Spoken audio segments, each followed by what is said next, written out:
not overlap too much, and I apologize for getting here late. It made me think, though.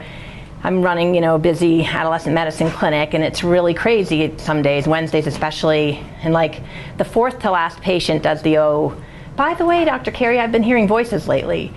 And you're like, "Not today, I froze the schedule and everything." So, for us pediatricians and people in primary care, I think most of us here, not everyone's a pediatrician, I know, but in primary care, in the thick of it, this whole issue with HPV vaccination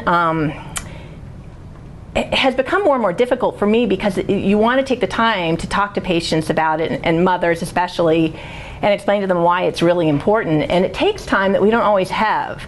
And so that's one thing I want to talk about some today.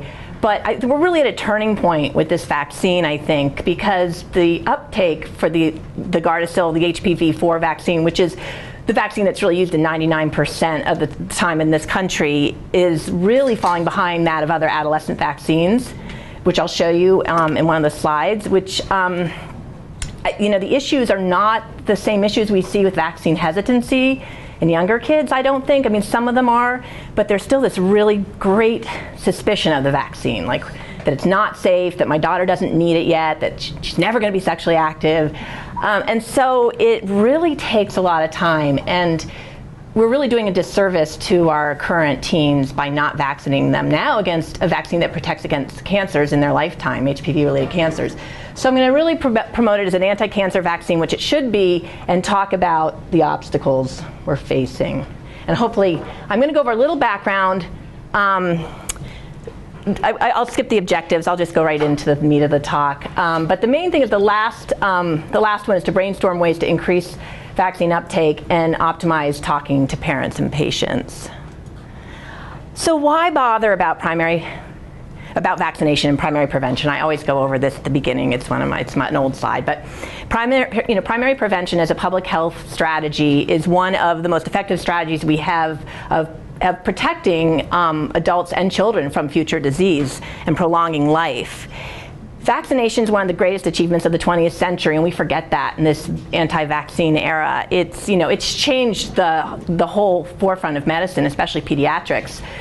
Before vaccines, 20,000 kids would have brain damage and other problems from infant rubella. 10,000 would be paralyzed with polio. Diphtheria was a really common cause of school-age death, but it was the things that we don't see now are forgotten and nobody thinks about it. So it's good to try to keep bringing those up if you have time. HPV is a different matter, but it's something we can really prevent now, and we need to have a minimum uptake to maintain this herd immunity. So that's the big thing, and the goal is 80% vaccination in 13 to 17-year-old kids by 2020, and we're pretty far behind. So I'm going to skip the personal issue. So, and this may be a little bit of repeat, but I'd just like to go over HPV being ubiquitous. You really can't avoid being exposed to some strain of HPV at some point in your life, unless you're a celibate priest, which is even, can be a rarity. So, it's one of those things, as my mentor in fellowship called it, I've said this before, but it's the common cold of the genital tract. It's just, even if you're with one person your whole life has been reviewed, you are at risk, unless you truly are not sexual. And that includes mutual masturbation, oral sex, just fondling in the nude, and even touching. So there's so many ways it can be transmitted. It is, we know, the causative agent of cervical cancer, and that's the one that's won the Nobel Prize in 2008 because the man who discovered that, it was the first time in cancer research that a cancer was shown to be caused by a virus, HPV, with the majority of those being caused by HPV 16 and 18, with 99.7% of cancers being caused by high-risk HPV strains. And then we already talked about oropharyngeal cancers and other anal cancers, oral cancers, vulvar, vaginal. It's the highest incident STI in the US. I just said it, one study shown that by 50 years of age, at least 80% of women will have acquired it. And adolescents and young adults are at even increased risk, with 9.2 million currently infected between the ages of 15 and 24. And it's true, those will probably be transient, but ultimately we can't really predict who's going to suffer from HPV-related cancers and higher risk disease, dysplasia, high-grade dysplasia later in life. And the other thing that Eve may have said, and I just like to just go over that, is these numbers are all an underestimate anyway, because it's really hard to monitor the extent of HPV infection. We don't really have great surveillance systems. So most disease goes undiagnosed. You either have to see it clinically or you have to do, DNA testing on genital epithelial cells, and that's not an ideal way to monitor the extent of disease. And so we know that it causes cancers. We know that 79 million Americans are currently infected. Up to over 26,000 develop new cancers. 2/3 of those are women. 11,000 of those are cervical cancers. And of course, that's much greater in the developing world. Men are up to 9,000, with most of those being oropharyngeal cancers. But these cancers develop later in life, as we've talked about, but some of them are occurring earlier, like the oropharyngeal cancers, and we can't really predict when they're going to occur. I tried to bring up with mothers that these are cancers that will occur often when your daughter is a mother with children of her own, with 10, 12-year-olds. And it really can be very unfortunate at that point in life. So I always, it's the percentage of high school students who have reported having had sexual intercourse. And it's from 2011, the Youth Risk Behavior Survey. I actually have data from 2012, which is essentially the same. I used the wrong slide. But basically this shows you that, I'm going to walk away for a sec, that currently sexually active high school students, there's about 1/3, but high school students who report having had sex is over 50%. That's this one here, the pink. And these are kids who are in school. So we know that it's an underestimate as well. And this is traditional sex, penile vaginal sex. So that doesn't include all the other things they're doing. So they basically are having sex. I mean, there's no doubt about that. And a family growth survey from 2006 to 2008 showed that 20% of girls and boys at 15 reported sex, penile vaginal sex. And that went up to 56% for girls and 59% for boys by the time they were 18. So, and again, these are kids who are reporting. So, I have kids who barely don't like to go to school. So you don't know what's going on with that population.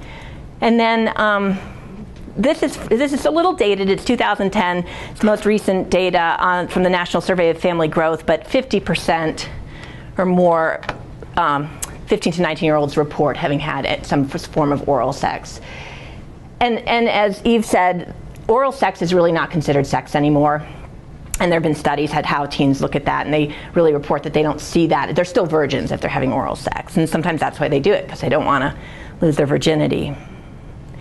And there's a correlation with, there have been some studies that look at the number of partners you have and your risk for oral cancer. So greater than 6 partners increases your risk for oral cancers by over 8 times what it would normally be. Receptive oral sex. No, sorry, giving oral sex. I'm getting all backwards. You got to get it right. So jumping to the HPV vaccine, I don't want to go over this for too long.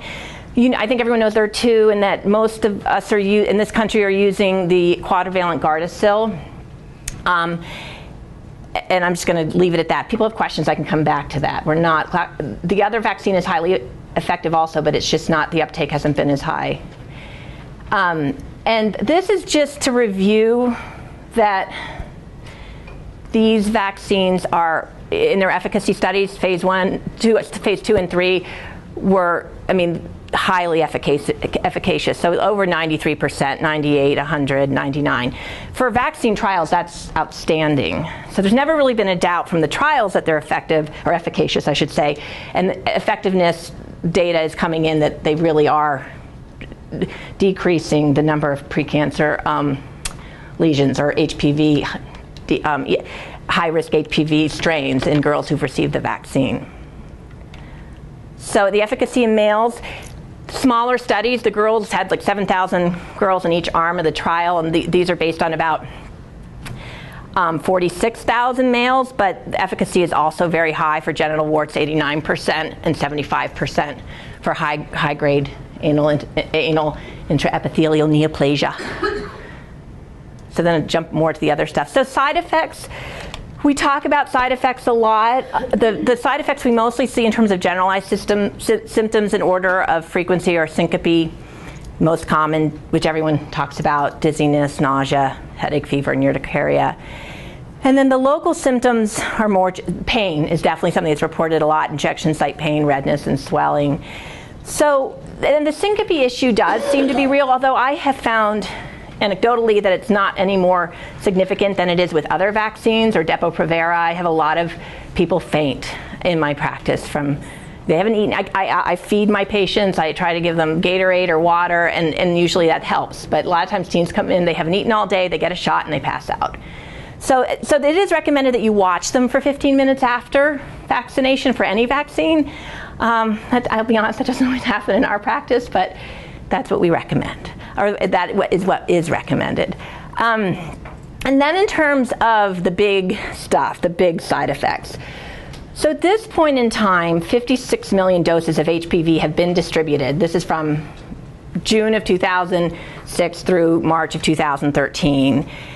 And the surveillance systems based on CDC, FDA, there are a lot of them, and the drug company Merck that has produced the vaccine have followed safety for 7 years and have found that it is no less safe than any other vaccine. In that 7-year period, 21,194 adverse events have been reported, the AEs, to VAERS, or the Vaccine Adverse Event Reporting System, which I'll get into in a minute. Most of you probably know about it. Only 8% of those were considered serious. And serious can mean, fever, it can mean nausea, being sick. It doesn't mean terrible events necessarily. That's the other thing. You have to go through a lot of this stuff, weed through it, to figure out what all that means. Reporting actually peaked for adverse events in 2008 and has been steadily decreasing every year since then. So this whole thing, there's recent concern on the part of parents from some research showing that safety is still a major concern, and that's really hard for me to get my head around, because the data has been so good and it's been really studied, so there's really there are no safety concerns for me. And I tell parents I vaccinated both my kids, my son and my daughter, and I would not offer your child a vaccine if I really thought it would do harm to them. I would never do that. And blood clots were one of the things that were looked at, but they found no association with the vaccine. There were other risk factors: obesity, OCP use, immobility from surgery. So they really did not find an association with the vaccine. And Guillain-Barré, we seem to get that with a lot of vaccines when they first come out, and again, no association. So trying to go over that over and over again can take time. So vaccines in this country are held to one of the highest standards of safety. I mean, they are monitored probably more than just about anything, because you're putting a protein into a healthy kid's body to protect them from a disease. So if you gave them something that was going to make them really sick, I mean, this is a litigious country, imagine. So the main ways that post-license safety are monitored are through these three systems: the Vaccine Adverse Event Reporting System, which is the one most people know about, and you have to hand out the forms in your office often. And that's a passive reporting system, and that can be the events that anyone can call in an event. It can be a patient, a nurse, someone who is in the room. And you can do it at any time after the vaccine. So it could be right after. You could have gotten hit by a car and you could say that you were a little out of it, or it could be years later. So anyone can report that. And then the Vaccine Safety Data Link, VSD, is pretty much run by the CDC with large healthcare organizations, and they go back and look at reports from VAERS and compare vaccinated kids to non-vaccinated kids to see if there really is an association. And they've looked at over 600,000 doses now in reports and have found no link to the vaccine in terms of safety issues. And then the Clinical Immunization Safety Assistant Project, or CISA, is also trying to look at the association between vaccines and adverse events, and it basically it involves the CDC, the FDA, and other more healthcare research organizations. So but big numbers. And then Merck also has post-licensure safety studies, over 300,000 in cases they've followed. So that's the one thing I spent a lot of time trying to convince people these are really monitored, and there really aren't any concerns. Nothing more than any other vaccine. And an adverse event from a vaccine is such a rare event, a serious adverse event. Getting into your car is much more dangerous. I try and tell people that. It's like getting into a serious plane crash. They're so rare. But anyway. Okay, I got to move. Okay, so we know the recommendations from the Advisory Committee on Immunization Practices. I just want to remind people that these recommendations are endorsed by ACOG, the American Academy of Family Physicians, the American College of Physicians, the American Academy of Pediatrics, and the Society for Adolescent Medicine and Health. These are healthcare organizations that want to maintain the health of our kids. So it's supported by really important organizations, and they all think it's a critical vaccine, and I try and go over that also. And then special populations of females and males, that would include the men having sex with men, and then also there's been some new recommendations that came out in 2012 for sexually abused children. So if someone has had a history of sexual abuse between the ages of 9 and 26, it's recommended that they receive the HPV vaccine series if they haven't, and Hep B series as well, because those kids are going to be at risk for riskier sex behaviors when they get older. And one study actually looked at that population and found that of the STDs they found, 70% were HPV. I talk fast. I'm just going to update. I included this a year and a half ago, but the main thing is Merck did a study that found there's more flexibility in dosing, so you can actually give the second dose a month after the first. Does everyone know that? Okay. And then, so the National Immunization Survey of Teens looked at vaccination coverage data. They've been doing it for teens since 2006. They've been doing it for other immunizations longer. So basically, ACIP recommends that preteens, 11, 12-year-olds, we know that get Tdap, meningitis, HPV series, and catch-up varicella, and anything else like Hep A. And the vaccination goal for 13 to 15-year-olds and healthy people, I said 17 before, sorry, 2020, is 80% for all the teen vaccines. It's equal. So one is not recommended more than another. And that's what we have to keep reminding ourselves. And not that I know everyone in this room knows that, but in primary care pediatrics, that gets a little bit forgotten. And there's a huge gap between the rates of HPV vaccination compared to the other ones. So that's where I'm going to have to move a little. So this is the data for HPV vaccination from 2006. Well, HPV is more 2007, sorry, through 2012 compared to other vaccines. So I'd just like to start with Tdap is the one on the top. Since 2006, when it was introduced, 10% uptake. Now it is about 85% almost. It's huge. And it keeps increasing quite significantly every year. And meningitis is falling behind a bit, but it's still up to 74% from 10%. And they each increased by 6 to 8 percentage points in the last year. And then this is for HPV just getting one dose of the vaccine. So it actually was pretty good in 2007, 25%, but the slope is much flatter, right? And then from 2011 to 2012, it's been about 53%, no change for one. And then for all three, ooh, flatter. And it was 34.8% in 2011. It actually dropped to 33.4% in 2012. Typically, we see an increase of 10% a year when a new vaccine is introduced. So this is really lousy news for our HPV vaccine. Males is interesting. They just started doing it in 2010.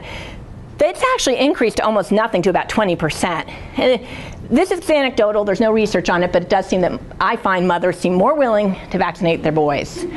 And then this is all three for boys. That's still kind of... And so it's really discouraging. And I was surprised, honestly. So I'm going to jump to this. So the coverage varies widely. Washington State's actually doing better than the rest of the country. 43.5% have completed the vaccine series.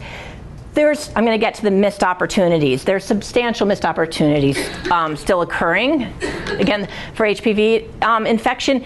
And we talked about this a year and a half ago. Every visit needs to be a time you bring it up.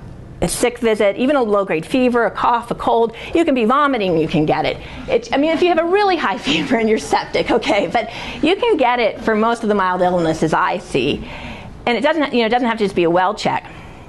And this issue of teens aren't coming in enough isn't panning out. They are coming in and they're getting other vaccines.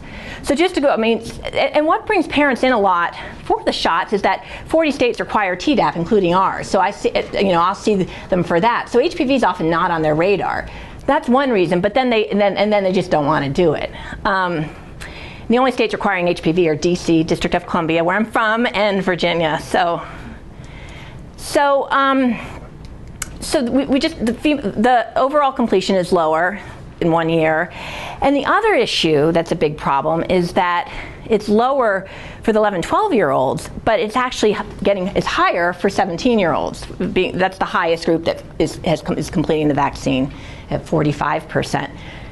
So our message is being missed somehow, and I'm going to get to that in a minute. But I don't know how many of you have seen this number, but they have looked at missed opportunities, which is defined as a visit to a primary care provider in an 11-year-old girl or older since March of 2006, when other vaccines were given and HPV was not. It's risen from 20.8% to 84% in the last 7 years. So if it had been administered at other visits, coverage would be over 90% for at least one dose. So we're not doing a good job.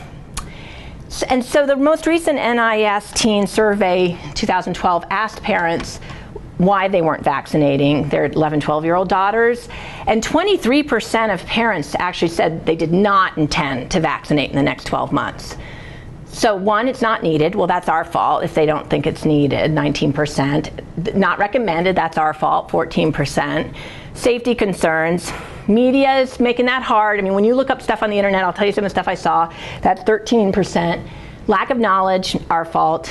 And then daughters not sexually active, our fault, because we're not getting the message out. So primary care providers need to give a stronger recommendation. The reasons parents aren't vaccinating shows huge gap in how we're communicating. Somehow they're not hearing us. And those of you at Planned Parenthood, it's probably different, but I think some of it is in primary pediatric offices where we really have to address this. You have to go over safety. You have to think of every healthcare visit. And you have to make sure that every vaccine is presented in the same way, because there is this undercurrent. And they have done studies that HPV is not recommended in the same way as other vaccines. It doesn't get as strong a recommendation. And they've actually done surveys, and parents have reported it was not recommended in the same way as the other teen vaccines. So there's that. That's a big problem. And you have to go back to the importance of vaccinating before exposure, like everything else, and how much can change from 6th, 7th grade to 10th, 11th grade. So this is I've had this for years, but it gets more and more relevant, I think. So it's uncomfortable to talk about for the average pediatrician. You have to talk about sex, warts, and cancer. And but the thing is, you have to talk about it. You have to talk about the link, and you have to really talk about the cancer risk. And if you don't feel comfortable doing it, you have to find someone in your office who can, some support staff, a nurse, somebody who can do that. Or you have to have really good handouts. And I've actually, I don't know if I have time, and I don't know if it'll work here, found some really nice videos that I'm going to try and bring into my office and bring on an iPad that are really nice messages. I'll show, they're at the end of the talk, the last list, but you can't ignore it. But there is this, like I said, undercurrent that pediatricians especially are not recommending it in the same way, and they're also uncomfortable talking about something that parents can be negative about, especially if we get this a lot. Oh, we're not getting the HPV vaccine today. They'll tell my assistant. And so I think providers sometimes get that when someone recommends vaccines, and then the MA is told, no, we're not going to do that. Then you don't want to talk about it at all, because then you have to talk about why it's important. Then you have to talk about reproductive health, and they don't want to think about their kids having sex, especially their daughters. But it has to be treated in the same way. It has to be presented in a way. Maddie needs all her vaccines today, her 11-12 shots. She needs the Tdap, she needs the first Gardasil, and she needs her meningitis. And no, it just they have to. That's what I think. The simplest way is just present them all, put them all out there. Because if we don't, we're letting parents decide based on misinformation, and a lot of media and internet sites that are really have a lot of misinformation and mistruths. So, and to have them decide on their daughter's or their son's future based on things like that, we're doing them a disservice if we don't at least spend the time. So my new thing is put a little sticky note on your EMR. Bring it up every time. Even if they shoot you down every time, bring it down every time. Tell them that as your healthcare provider, I'm doing wrong by not recommending this by you. So do ask, do tell, ask them why they're reluctant. I actually did have a mother, though, who wouldn't tell me why. She would not talk about it. So there are going to be, in that instance, there's not a lot I can do. I had a father today say that it was a government conspiracy and it was mandated in some states and there's not enough safety information. So I spent a lot of time trying to talk to him. That's another reason I'm late. He's going to think about it, though. So review, how common the infection is. Talk about the anti-cancer part, which I know most people are doing, but it's got to be all you talk about. Bring it up at every visit, and then personal stories. And there's one of the websites I had is a website that has a ton of personal stories that shot by shot that people might know about. But I was looking at some of them of all kinds of it's all in vaccine preventable diseases. I was tearing up. So, and then personal stories can be helpful. And I have two quick ones. This is a dear friend of mine when I lived in Indonesia, and so she's not an American. Her risks were higher, but she died at 44, and her son was 9. So it's just like that's the reality, though. It's hitting women who are mothers, and she was a highly educated professor, and screenings are different in that country, but that's one story. And Steve Luber, my colleague, has a patient who has not vaccinated her kids against anything, came in bawling because her best friend was diagnosed with high-grade cervical cancer, and he got her to vaccinate them. That's the only those are the only vaccines they've had, but it's a start. And then we talked about this, that it'll take decades before the true reduction in cancers are shown. And the issue is to really spend some time explaining to families and parents especially that if we vaccinate now, we'll have a 50% decrease in HPV infections. We do. I'm jumping ahead. It has been shown, there's been shown to be a 56% decrease in HPV infections caused by the types targeted in the vaccine for 14 to 19-year-olds. So they looked at the pre-vaccine era and then vaccinated girls. And this is in our country where uptake is crappy. So it's much better in Nordic countries and in Australia. But there may be better herd immunity than we think. I don't know what Eve thinks of that, but that's really good data. And people have probably heard that because that was on the news and NPR and all those good. So reminding parents about how effective it's looking. And then the other thing is just talking to them about the numbers of cancers that we can decrease. 4,000 women will develop cervical cancer every year for the longer coverage is delayed. So it'd be 53,000 cervical cancers in the future for girls who are under 14 when they're young adults. Just to kind of give them those numbers. I'm going to skip this one. It's just, again, the most effective time to vaccinate is prior to exposure for every vaccine, but the most robust immune response for HPV vaccine is in 11, 12-year-olds, and so there is really good data on that. The truth is we don't know necessarily what that means, but it's use every tool you can. And also doing it at a younger age, you have longer time for catch-up before they are exposed, because again, 11 is a lot different from 16. And just talking about the Spokane County 2009 data, which they did a similar study, the Youth Risk Behavior Survey, and found that 43% of teens were reported being sexually active. I'm going to keep going because there are a couple other things I wanted to say. This I can skip over, but I think EMRs make it a lot easier to keep track of vaccines, and there are a lot of the CDC and the AAP are producing. There's a lot of stuff that I'm just learning about as I was doing this talk. The quality improvements projects you can do, and you can get the software on your computer to pay attention to vaccine recall systems. I mean, there are a lot of resources. And I think everyone here does this, but making sure your nurse, your MAs, everyone reviews the immunization status, that you schedule appointments in advance. And we brought a little, Merck gave us a little, I don't know if people have seen the electronic reminder system to remind kids to come back. They really like that. It works for some. But to make the appointments in the future, and then standing orders, which I know you guys, that's not new for you. But again, introducing it early and bringing it up every time. And then I wanted to, I can skip this, sorry. Oh no, I want to go back. So a couple of other things to say, though, that I want to just to say some things I saw as I was kind of preparing this. One, there are some sites on the web that have people discussing how necessary the HPV vaccine is, arguing that it's not really proven to cause cancer, like the association between HPV 16 and 18 and cervical cancer. There's no proof because nobody's developed, the studies aren't based on cancer, they're based on CIN 2 and 3.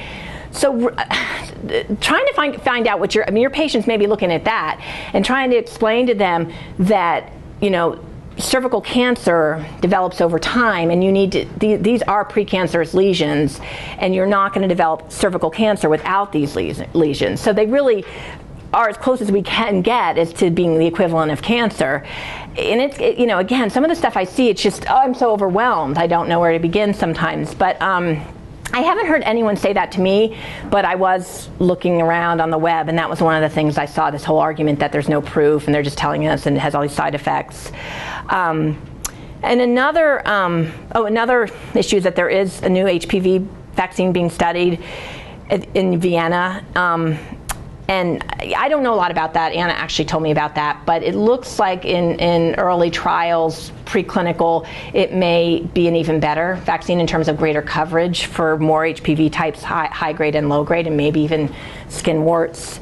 But it shouldn't change anything, because who knows how far out it is. And if people start hearing about that, then they'll want to wait even longer. One last thing. In terms of genital warts, and I'm glad you've had a lot of pictures, because I just didn't have room for pictures, but some people have said that showing the boys especially some pictures really help. I've had friends, colleagues tell me that. Well, that's what I was saying, yeah. And Steve Luber, again, he's a dear friend and mentor to me. He gets right to the point. He can get away with it. He's 6'5", if you've ever seen him, and he doesn't mince words. But he said, the treatment of genital warts involves putting a caustic on an area that does not like caustics. So, I don't know if that doesn't go over as well with me, but when he says it, they're like, okay, I'll get the vaccine. And then, just again, reiterating with parents that, your kids are at risk for these cancers. These are not uncommon cancers, and this vaccine is really well proven to help prevent most of those cancers. And then, finally, just to say, these are the educational material that I found really helpful. The CDC has so many different things. They have a lot of new stuff, although there were some issues with the government shutdown with the CDC website, but it should be better soon. But this tip sheet is really helpful. Where is it? Well, it's on the next page. But CHOP, Children's Hospital of Philadelphia, I mentioned it last time I gave a talk. Awesome website on vaccines and vaccine hesitancy. And then for those of you who need to do Mach 4 like me, I don't know if anyone, that's something we pediatricians have to do, and primary care physicians.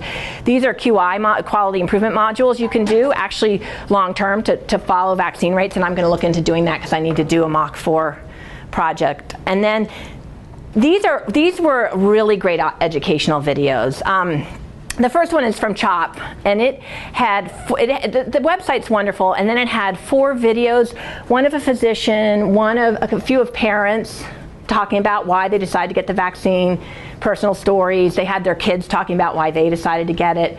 Really short, really nice. Shot by shot is the personal stories. And www.myfavouritemedicine is a Canadian family medicine doctor. It is hilarious. It's a cartoony thing on HPV vaccine. I love it. It's great. He really said it well. Do I have time to go to shot by shot or no? Okay. Sorry. Okay. That's it. I thought